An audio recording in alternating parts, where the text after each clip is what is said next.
भक्ति ज्ञान की धारा, सर्व जीवों का हो कल्याण, पूजे एक ही नारा।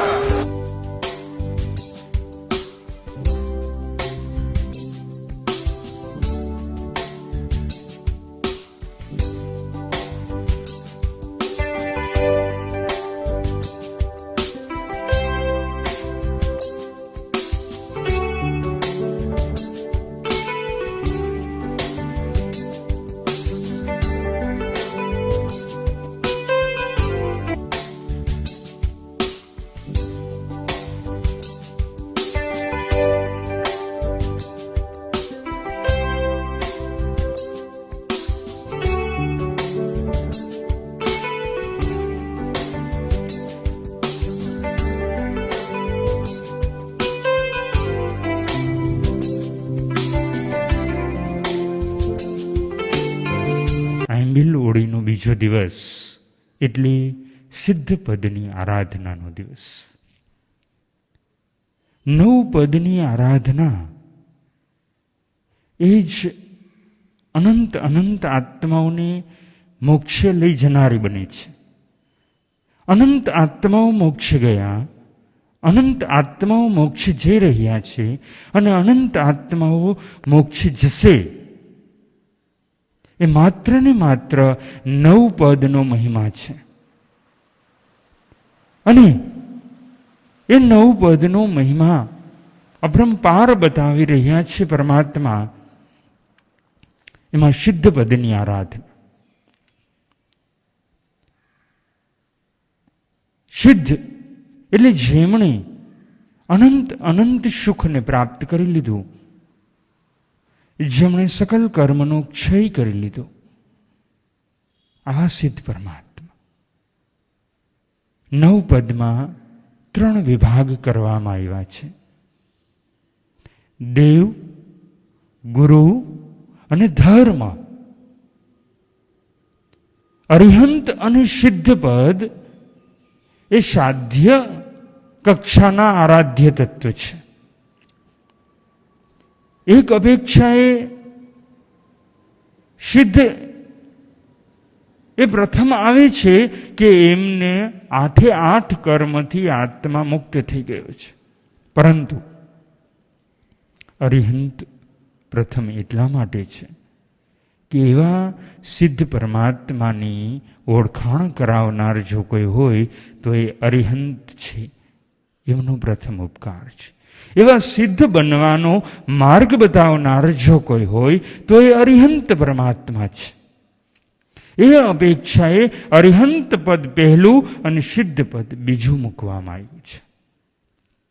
સિદ્ધ પરમાત્મા, જે કોઈ આત્મા સિદ્ધત્વને પ્રાપ્ત કરે છે, સિદ્ધ અવસ્થામાં પહોંચી જાય છે, એ અવસ્થા એક જ એવી અવસ્થા છે જ્યાંથી પછી કોઈ જ બહાર કાઢતું નથી.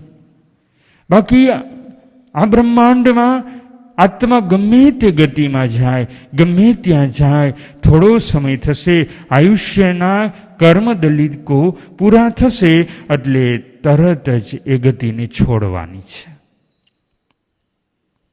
આવા અસિદ્ધ પરમાત્મા જેમને પાસે કાંઈ જ ન હોવું એ સુખનું કારણ છે. આપણે જેમાં સુખ માન્યું, જેને સુખ માન્યું, સિદ્ધ પરમાત્માએ એ જ બધા સુખોનો ત્યાગ કરી દીધો. સર્વસ્વ છૂટે તો સર્વ સુખ મળે. સિદ્ધ પરમાત્માનું સુખ કેવું? પર્સનલ. જે સુખમાં કોઈ જ ભાગ પડાવનારું નથી. બ્રહ્માંડના બધા જ સુખોને ભેગા કરવામાં આવે, આ જગતના દેખાતા તમામ ભૌતિક ઐશ્વર્યને એકત્રિત કરવામાં આવે, એમના સુખને એકત્રિત કરીને દેવલોકમાં સર્વાર્થ સિદ્ધ વિમાન સુધીના દેવોના સુખને પણ એની સાથે મેળવી દેવામાં આવે, ત્યારે એ બધા જ સુખો સુખોની સરખામણીમાં સિદ્ધ પરમાત્માના એક આત્મ પ્રદેશનું સુખ આ બધા જ સુખોને ઓળંગી જાય છે. એક એક આત્મ પ્રદેશે અનંત અનંત સુખ. અને આવા આ સિદ્ધ પરમાત્માનું સુખ પર્સનલ છે, એમાં કોઈ ભાગીદારી નથી, કોઈ બાહ્ય ચીજોની જરૂર નથી. સ્વભાવ દશાનું, સ્વરૂપ દશાનું, નિજ સ્વરૂપનું સુખ છે, પરફેક્ટ છે.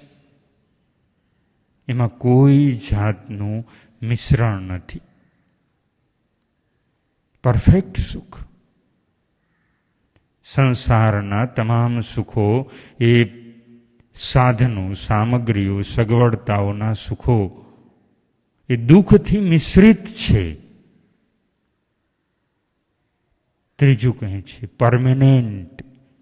એકવાર સિદ્ધ પરમાત્માનું સુખ પ્રાપ્ત થયા પછી ક્યારેય જનારું નથી. અને આવા સુખી સિદ્ધ પરમાત્મા એને જ્ઞાનીઓએ રાતા માતા કહ્યા છે.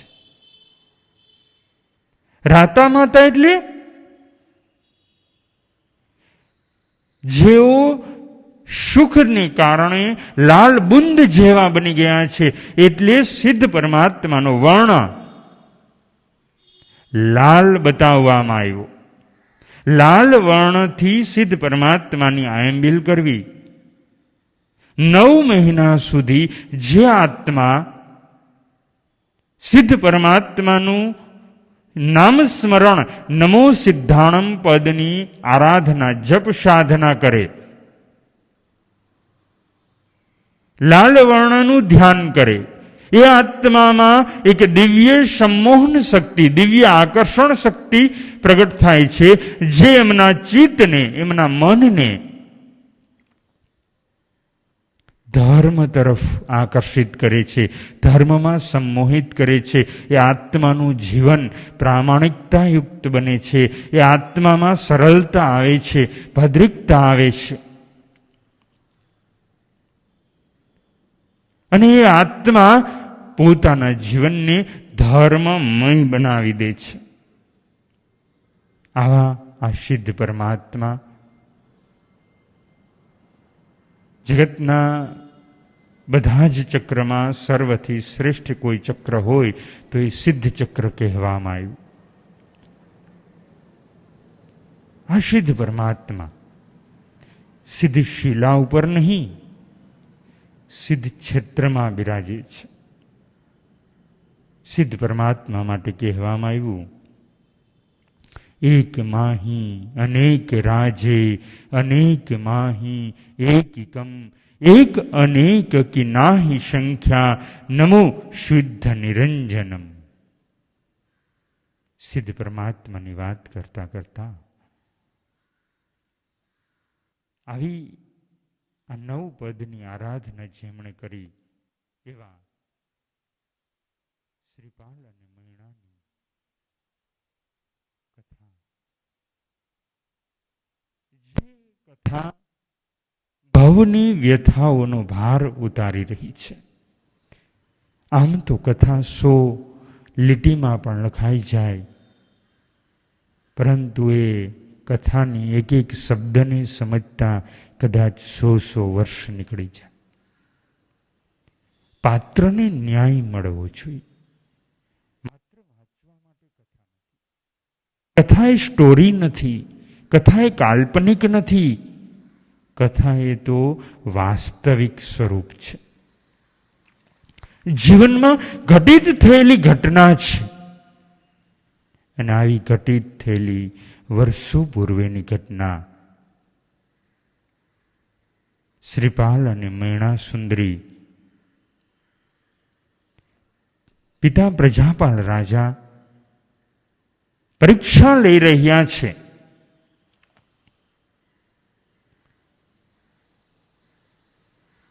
અને એ પરીક્ષાની અંદર પિતા જણાવી રહેલ છે કે પુણ્યથી શું મળે, સુરસુંદરી કહે છે કે પુણ્યથી ધન, ઐશ્વર્ય, મનગમતો પતિ, નિરોગી શરીર અને આ જગતની તમામ ઉપભોગમાં લઈ શકાય એવી વસ્તુઓ મળે છે. મૈણા સુંદરીને પૂછવામાં આવ્યું, મૈણા સુંદરી કહે છે પુણ્યથી શું મળે? વિનય, વિવેક, પ્રસન્ન મન, સદગુરુનો યોગ, મોક્ષ માર્ગનો મેળાપ, બંનેની ધારણાઓ પુણ્ય માટેની અલગ છે. કારણ કે બંનેના અભ્યાસ કરાવનાર ગુરુ અલગ છે, બંનેના ગુરુઓની દ્રષ્ટિ અલગ છે. એક ભૌતિકતા તરફ લઈ જાય છે તો એક આધ્યાત્મિકતા તરફ લઈ જાય છે. અને આ સમયે મૈણા સુંદરીની વાત એની કરતા સુરસુંદરીની વાત લોકોને અને રાજાને જચી ગઈ, ગમી ગઈ, પસંદ પડી ગઈ. આમ પણ તમને પણ મનની અંદર કઈ પુણ્યની વ્યાખ્યા ફિટ થયેલી છે? આજ ને કે બસ ધન, ઐશ્વર્ય, ધાન્ય, મનગમતી વસ્તુઓ, શરીર નિરોગી રહે, બધું જ અનુકૂળ રહે, બસ આ પુણ્યનો ઉદય. પરંતુ આ માન્યતા ઉલટી છે. અને એ સમયે મૈણા સુંદરી કહે છે કે નહીં, વિનય, વિવેક, પ્રસન્ન મન, સદગુરુનો યોગ, મોક્ષ માર્ગનો મેળાપ, આ બધું પુણ્યથી મળે. પિતા પ્રજાપાલ મૈણા સુંદરીને કહે છે કે એમ નહીં,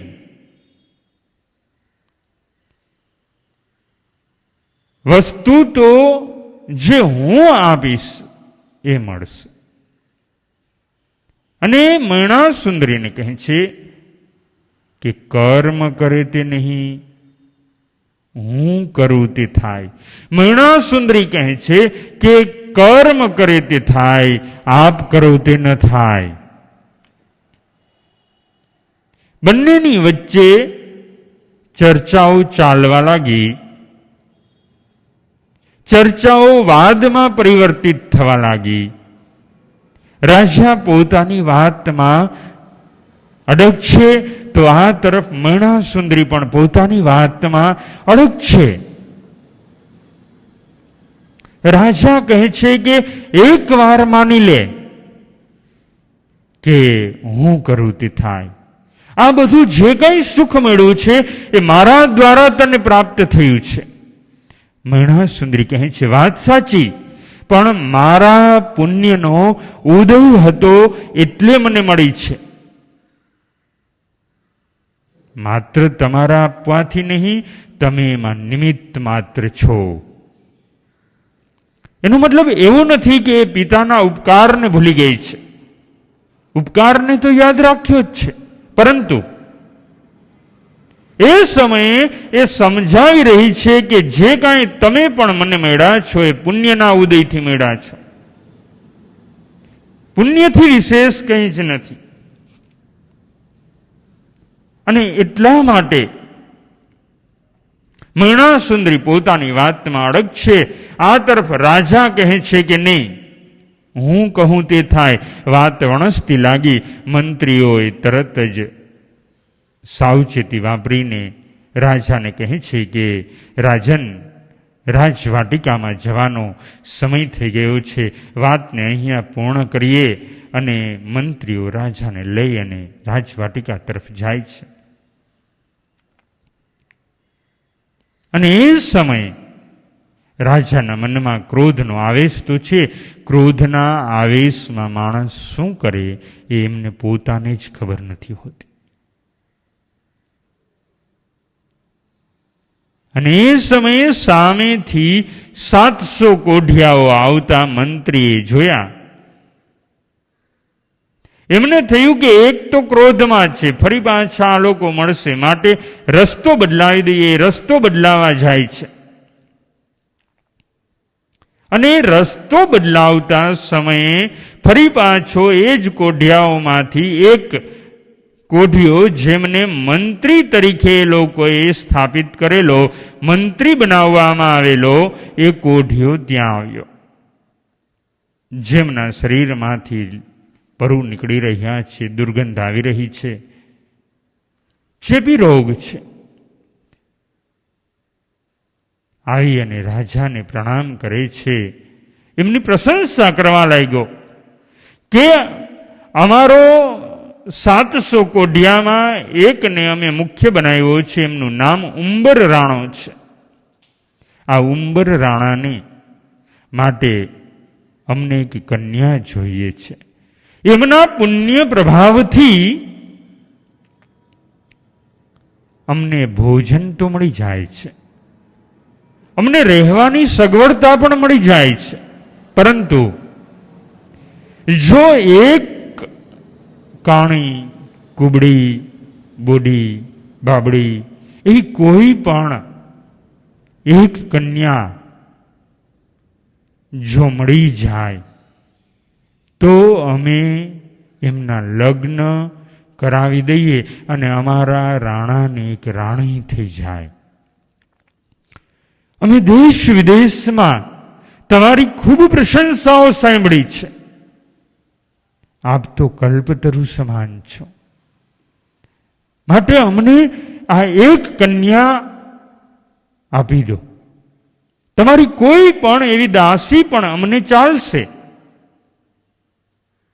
એ સમયે મંત્રી કહે છે કે અરે, તમને કોઢિયાઓને કોણ આપશે?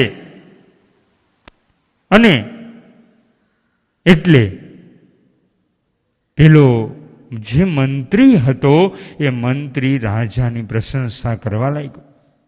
જ્યારે કોઈ પાસેથી ઈચ્છિત વસ્તુ જોઈએ છે અને એ નથી આપતો, ત્યારે એમની ગમે તેવી ગલત પ્રશંસાઓ, સારી ખોટી પ્રશંસાઓ કરવા લાગે એટલે એ આત્મા રાજી થઈ જાય છે.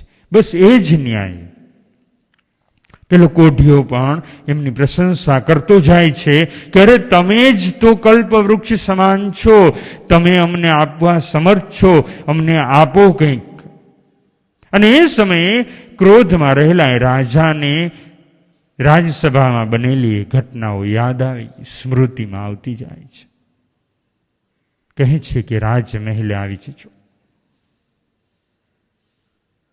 મંત્રીઓના હૃદયમાં ફાળ પડી. રાજવાટિકા ગયા, રાજવાટિકાથી રાજમહેલ પહોંચ્યા. રાજમહેલે પહોંચીને ફરી રાજા મૈણા સુંદરીને બોલાવે છે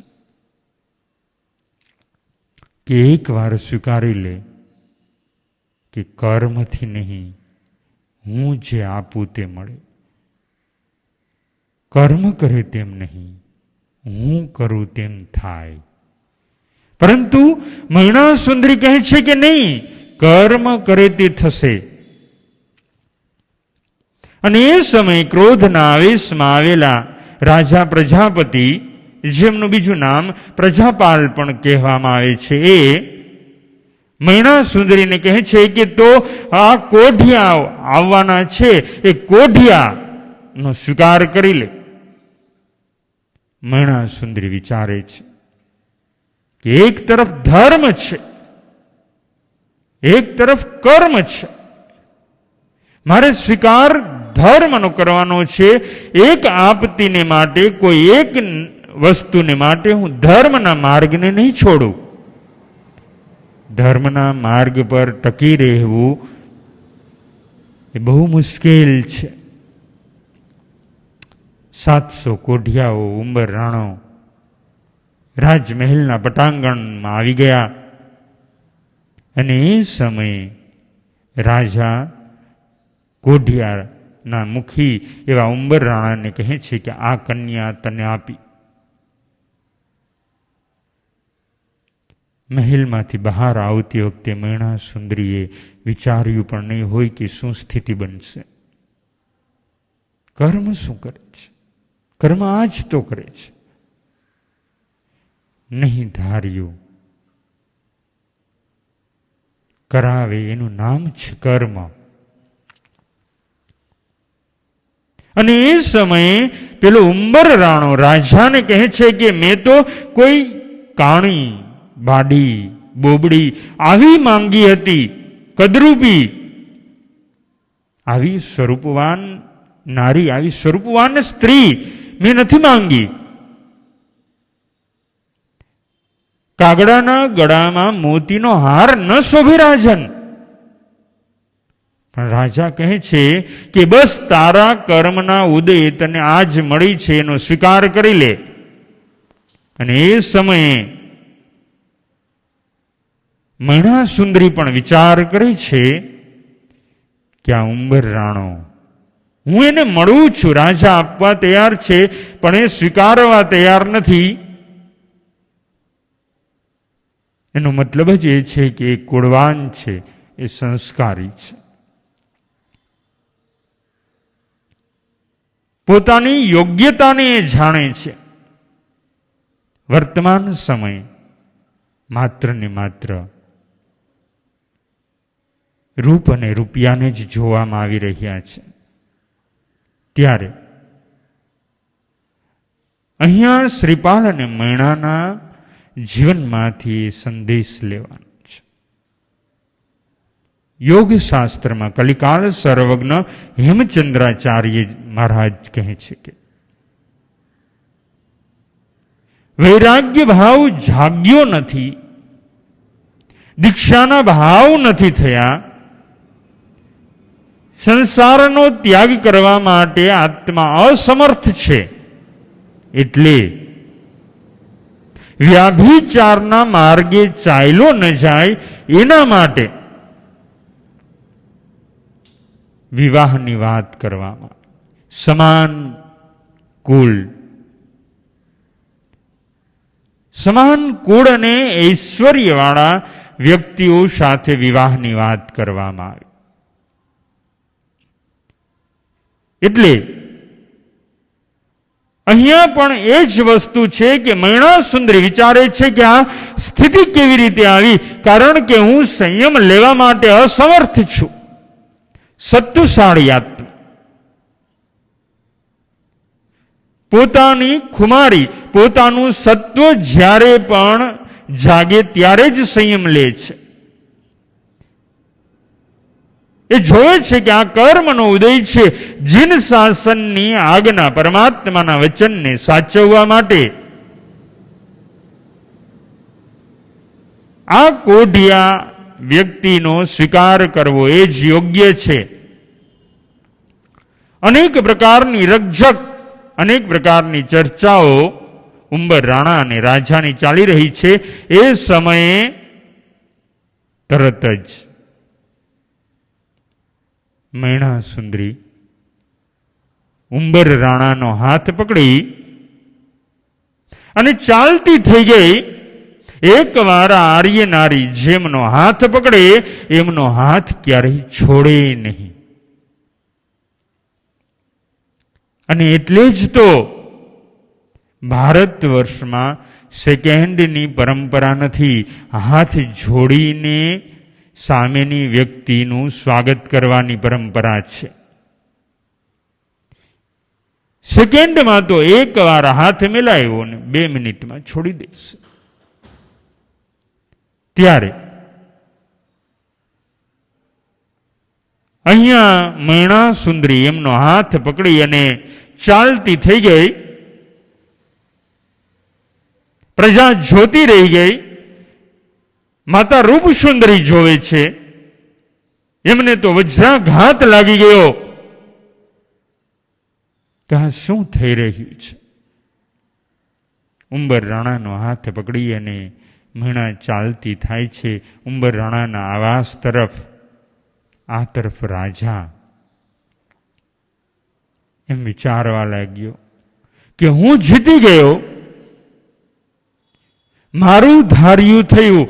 હું એમને કોઢિયો આપવા માંગતો હતો, એ કોઢિયા સાથે એને પરણાવી દીધી. કોઈ બાપ પોતાની દીકરી સાથે આવું વર્તન ન કરે, પરંતુ કર્મએ પોતાની જ દીકરી સાથે આવું વર્તન કરાવ્યું પ્રજાપતિ રાજાને. અને આ તરફ પ્રજાપતિ રાજા સેવકોને આજ્ઞા આપે છે કે જ્યોતિષીને બોલાવો. જ્યોતિષી આવ્યા. કહે છે ક્યારે લગ્નનું મુહૂર્ત છે, યોગ ક્યારે છે? પ્રજાપતિ રાજાના કહેવાથી જ્યોતિષીએ ચોપડાઓ ખોલ્યા, જોયું.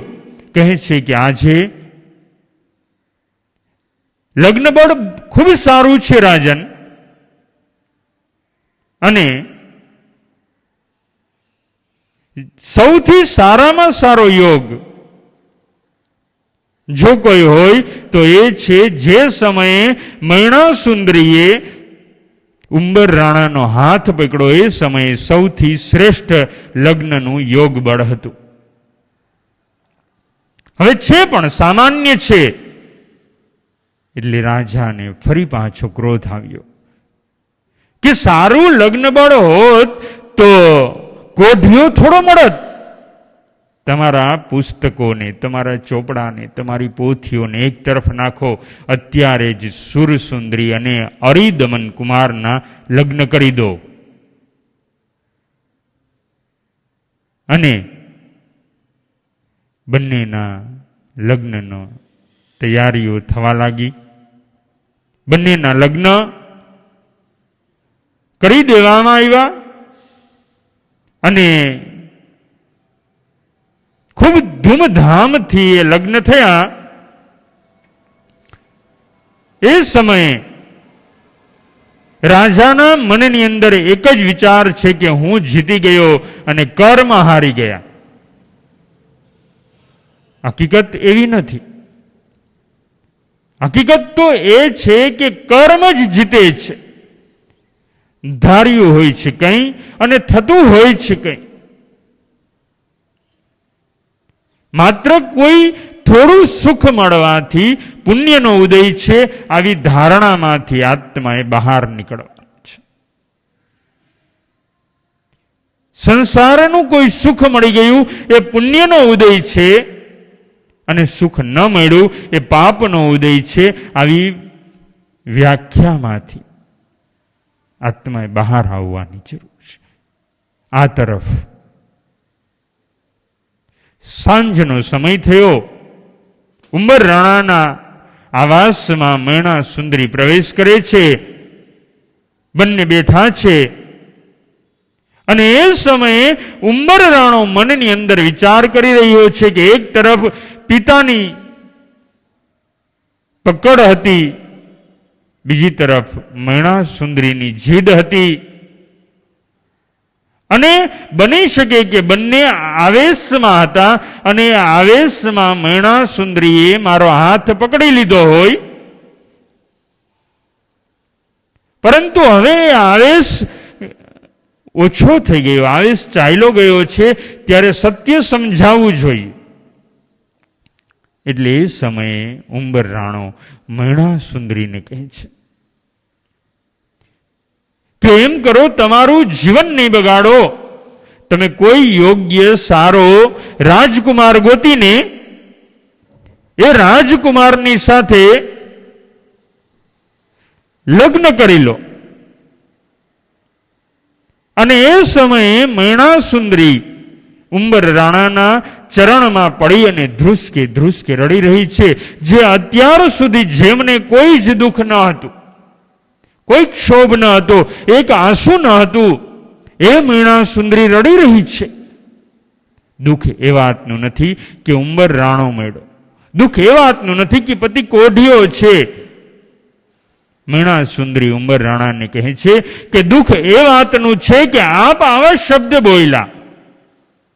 આ હું આર્ય નારી છું, એકવાર જેમને પતિ તરીકે સ્વીકાર્યા, હવે હું એમનો ત્યાગ કર્યું નહીં. હવે મારું સર્વસ્વ આપ છો. અને એટલે મને તમને છોડીને દૂર જવાની વાત નહીં કરશો. અને એ સમયે ઉંબર રાણો વિચારે છે કે નહીં, આ આવેશમાં મીણા સુંદરીએ પગલું નથી ભર્યું. પગલું તો બરોબર સમજી વિચારીને જ ભરવામાં આવ્યું છે.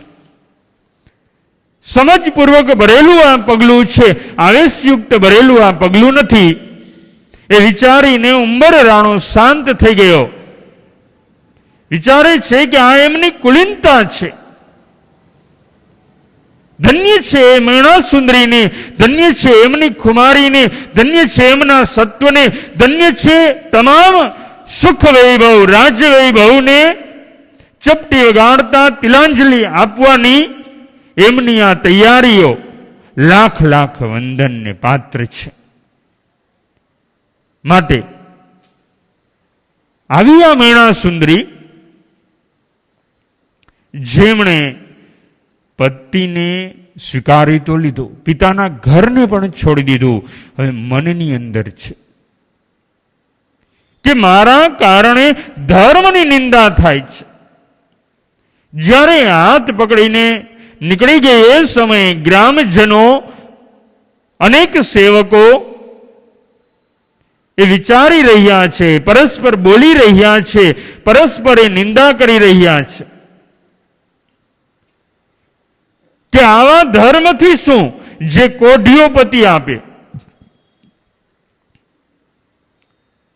આવો ધર્મ કે જે આત્માને દુઃખ તરફ લઈ ગયો, આવો ધર્મ શું કામનો? અને એમ કહી અને એમની માતા રૂપસુંદરીની પણ નિંદા કરે છે. એમને ભણાવનાર પંડિત સુબુદ્ધિની પણ નિંદા કરે છે લોકો. અને આવી નિંદાને કારણે મીણા સુંદરી અંતરમાં વિચારી રહી છે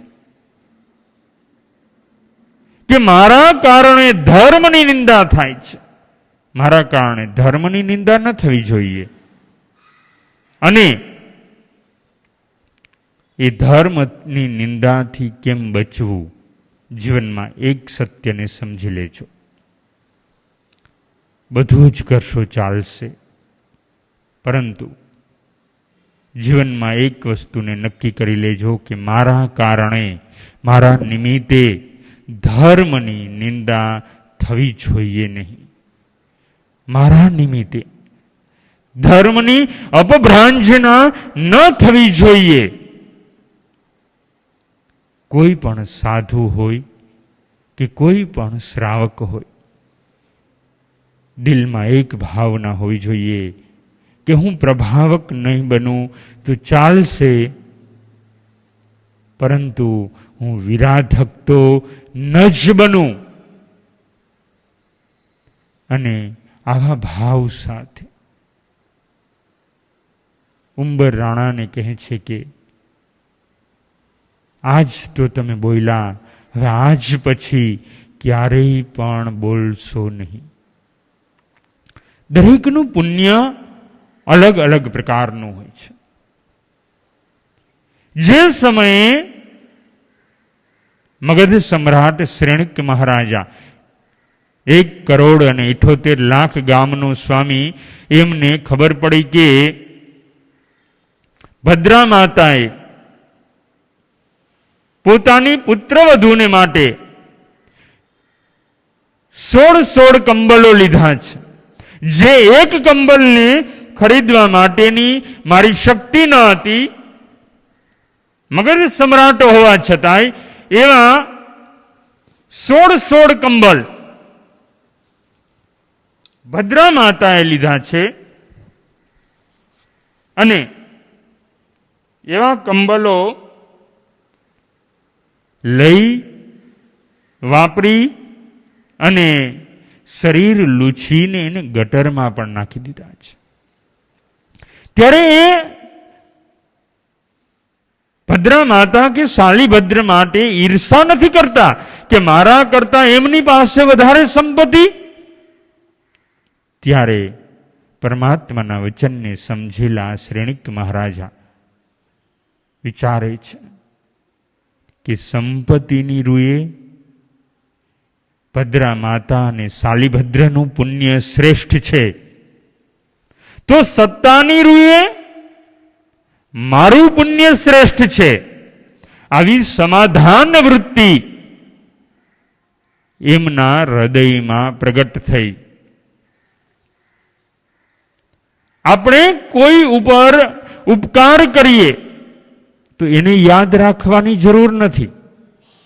એ સમયે સામેના ઉપાદાનને મહત્વ આપવાનું છે.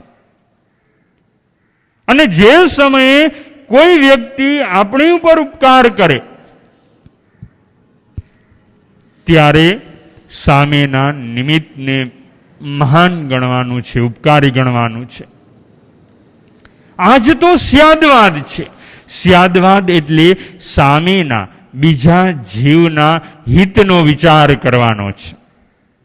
મેં કોઈ ઉપર આટલા ઉપકાર કર્યા છે, આવું બોલવું એ જ્ઞાનીને શોભે નહીં. માટે અહીંયા મૈણા પણ એવો વિચાર નથી કરતી કે મેં આ કોઢિયાને હાથ ક્યાં પકડો. વિચારે છે કે આ મારા કર્મનો ઉદય છે. કર્મની 158 પ્રકૃતિને જાણે છે. કેવી રીતે કર્મ બંધાય છે એની જેમને બરોબર સમજ છે. અને એવી મૈણા બીજે દિવસે સવારે, લગ્ન થયાના બીજે જ દિવસે સવારે પતિ ઉંબર રાણાને કહે છે કે આપણે ધર્મ સ્થાનમાં સદગુરુદેવના દર્શન વંદન માટે જવું છે. ઉંબર રાણાને જૈન ધર્મ શું છે, શું એમની રીત છે, શું રિવાજ છે, શું ક્રિયા છે, એમની કોઈ જ માહિતી નથી. પરંતુ પત્ની ઉપર વિશ્વાસ છે કે જે કંઈ પણ કરતી હશે એ યોગ્ય કરતી હશે. એ જે કંઈ પણ કરશે એમાં કોઈ જાતની ભૂલ નહીં હોય. એ આત્મહિત જ હશે, શરીરનું હિત જ હશે, સમાજની અપેક્ષાએ પણ હિત હશે. અને એટલે જ એ ત્યાં જવા માટે તૈયાર થઈ ગયો. પત્ની કહે તેમ પતિ માને, પણ ક્યારે? પત્ની પતિનું માનતી હોય, પત્ની પતિને માટે ત્યાગ ધર્મને અપનાવ્યો હોય તો.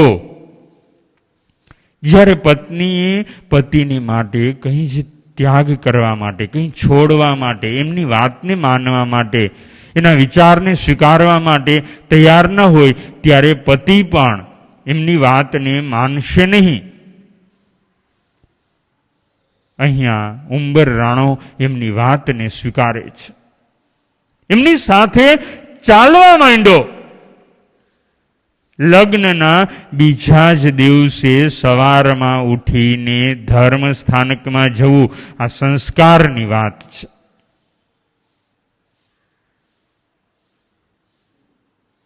ધર્મસ્થાનક રસ્તામાં આવતું હોય ને તો પણ માણસ ધર્મસ્થાનકમાં જવા તૈયાર નથી.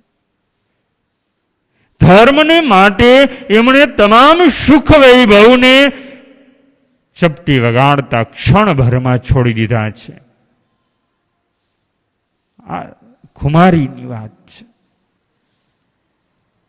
જેમને પોતાના પુણ્ય ઉપર ભરોસો છે, જેમને કર્મની પ્રકૃતિ પર ભરોસો છે, જેમને પરમાત્માની આજ્ઞા ઉપર ભરોસો છે, બંને ધર્મ સ્થાનકમાં જાય છે. દેશના ચાલી રહી છે આચાર્યની, એ દેશનાને સાંભળી રહ્યા છે.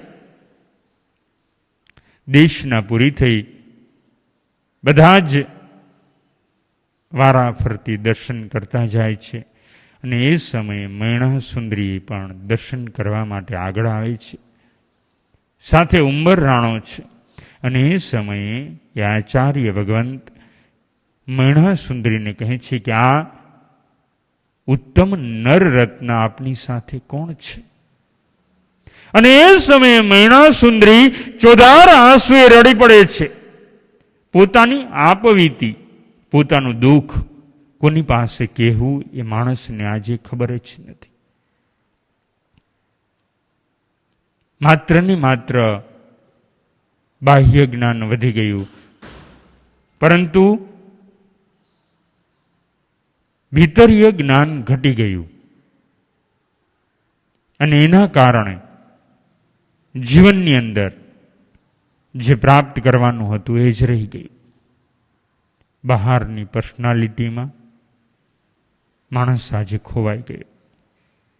પર્સનાલિટી માત્ર સારા વસ્ત્ર પહેરવાથી નહીં, સારા વિચારો હોવા જોઈએ એનાથી વધે છે. લોકો જો તમારા વિચારો જ સારા હશે ને તો લોકો માત્ર તમને લાઈક જ નહીં, પરંતુ લોકો તમને ફોલો પણ કરશે. અહીંયા મૈણા સુંદરીના વિચારો શ્રેષ્ઠ છે, એટલે વર્ષો પછી પણ સમગ્ર જૈન સમાજ આજે એમના વિચારોને ફોલો કરી રહ્યો છે. માત્ર લાઈક કરવાથી કંઈ નહીં થાય. સારા વસ્ત્ર નહીં, સારા વિચારોને અપનાવી લઈએ. આજે તો વસ્ત્ર પણ સારા ન રહ્યા, પૂરા ન રહ્યા. વસ્ત્ર એ લજ્જા અને શરમને માટે હતા. એ વસ્ત્રને અંગ પ્રદર્શનનું કારણ બનાવી દીધું. સંસ્કારનો અભાવ વર્તાય છે. ત્યારે મૈણા સુંદરીનું જીવન અનેકને માટે પ્રતિબોધદાયક છે કે જે પિતા આપે છે એ સ્વીકારી લેવું. એ જેવું પણ છે કર્મનો ઉદય સમજીને હું અત્યારે સ્વીકારી લઉં. જે થશે તે જોયું જશે. બહુ અઘરી વાત છે, પરંતુ એ યોગ્ય જ છે. આગળ એ મૈણા સુંદરી પોતાની આપવીતી કેવી રીતે સદગુરુદેવ આચાર્ય ભગવંતની સામે રજૂ કરે છે, એ ભાવને આપણે અવસરે જાણશું. પરંતુ આપણે એ સમજવાનું છે કે હૃદય દરેક જગ્યાએ ખોલાતું નથી. યોગ્ય સ્થળે હૃદયને ખોલો, નહીતર આ હૃદય તો બાળક છે, એને સાચવવું પડે છે. ગમે ત્યાં ખોલેલું હૃદય એ આત્માને માટે દુઃખનું કારક બની જશે. આજે સમાજની અંદર જોઈ રહ્યા છીએ, અનેક લોકોને બ્લેકમેલ કરી રહ્યા છે. અનેક લોકોનું શોષણ કરી રહ્યા છે. કારણ શું? કોઈક ગુપ્ત વાત, મર્મભેદી વાત બહાર આવી અને એમનું શોષણ ચાલુ થઈ ગયું. એટલે ભગવાન કહે છે કે હૃદયને ખોલતા પહેલા 100 વાર વિચાર કરી લે. અને આવા આ ઉંબર રાણો અને મૈણા સુંદરીએ ફક્ત એક વાર કીધું અને ઉંબર રાણો તૈયાર થઈ ગયો. તમે કહો છો કે અમે તો રોજ કહીએ છીએ, પરંતુ કોઈ આવતું નથી ગુરુદેવ. પરંતુ એના માટે પહેલા યોગ્યતા જોશે. સ્વયંની યોગ્યતાને પ્રગટાવશું તો અવશ્યમેવ તમારી વાતને સામેનો આત્મા સાંભળશે. પરંતુ વર્તમાન સમયે એ યોગ્યતા, એ સહનશીલતાનો સૌથી મોટામાં મોટો દુષ્કાળ છે. મૈણા સુંદરીની વાત એટલે સાંભળી કે એને જોયું કે જે આટલા સુખ વૈભવને છોડીને મને કોઢિયાને સ્વીકાર કરવા તૈયાર છે, તો એ કંઈ ખોટું તો નહીં કરે. હમણાં જ થોડા મહિના પહેલાની એક વાત તમને કહું. બનેલી ઘટના. એક પતિ પત્ની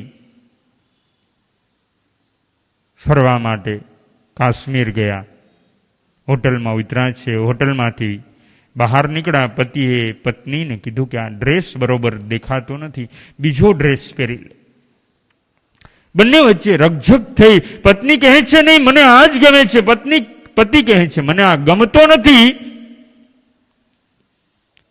ત્યાં રહેલો કોઈ વેઇટર એ પેલી પત્નીને કહે છે બેન, ભાઈ કહે છે તો એ પ્રમાણે કરો ને, અહીંયા આનંદથી રહો ને. વેઇટરને ખબર પડે છે, પરંતુ વાઈફને ખબર નથી પડતી. અને એ રૂમમાં જાય છે. થોડી વાર થઈ, આવી નહીં એટલે પતિ પણ પાછળ ગયો. દરવાજો ખખડાયો, ખુલ્લો ને. બીજી ચાવીથી દરવાજો હોટલના રૂમનો ખોલ્યો અને અંદર ગયો તો એક ચિઠ્ઠી હતી કે મનગમતો ડ્રેસ પણ જે પહેરવા ન દે એની સાથે મારે રહેવું નથી, માટે હું અત્યારના જ પ્લેનમાં મુંબઈ જાઉં છું અને ડાયવોર્સના કાગળિયા તૈયાર કરું છું, સાઇન કરી દેશો. આવો એક કાગળ ત્યાં લખીને મૂકીને ચાલી ગઈ. સહનશીલતાનો અભાવ, અજ્ઞાન દશા, કર્મને નથી સમજ્યા. અહીંયા મેણા સુંદરી કર્મને સમજ્યા છે. આપણે પણ એમના જીવનને વાંચતા, આપણે પણ એમના જીવનને સાંભળતા, એમના જીવનનું શ્રવણ માત્ર નથી કરવાનું, એ શ્રવણ પછી એમના જીવનનું ચિંતન પણ કરીએ અને આ મેણા સુંદરીના જીવનને સાંભળીને આપણા જીવનને ધન્ય બનાવીએ. સિદ્ધ માટે કહેવામાં આવ્યું છે ચંદેસુ નિમ્મલેરા આયચેસુ અહ્યમ પયાસેરા સાગરવર ગંભીરા. કેવા છે મારા પરમાત્મા? ચંદેસુ નિમ્મલેરા, નિર્મળ છે. ધર્મની શરૂઆત, ધર્મનો પ્રારંભ નિર્મળ ચિત્તમાં થાય છે. ચિત્તને ચંદ્ર જેવું નિર્મળ, શાંત અને પ્રશાંત બનાવી દઈએ.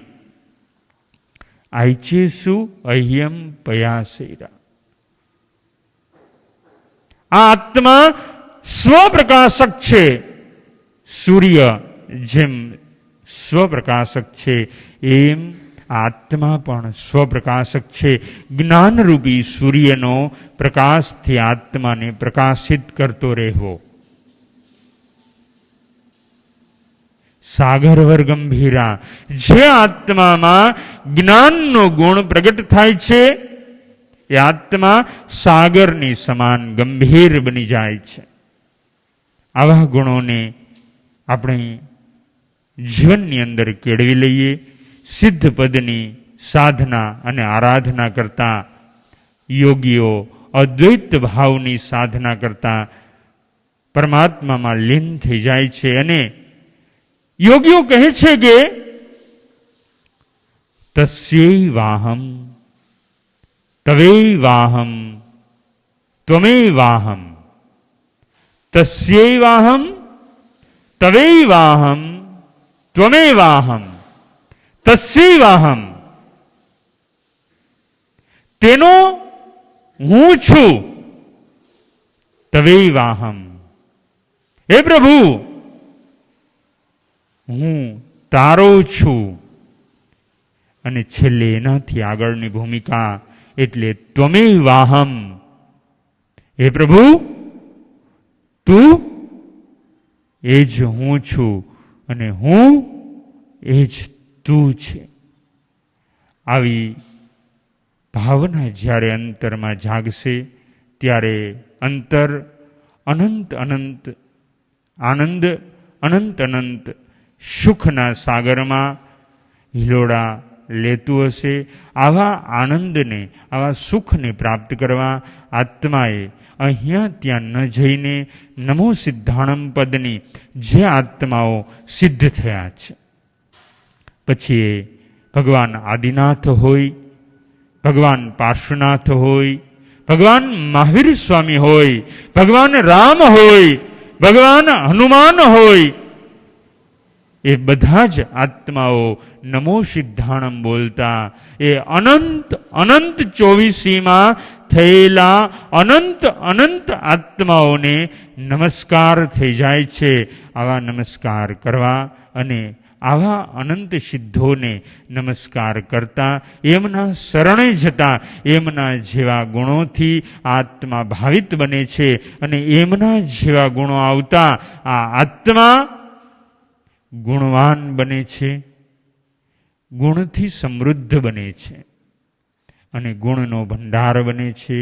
આવા આત્મામાં અનેક ગુણને પ્રગટાવવા આવા નમો સિદ્ધાણમ પદની સાધના આત્મા કરશે તો એ આત્મા અવશ્યમેવ આ ભવસાગરને પાર ઉતરશે. એ જ મંગલ ભાવના.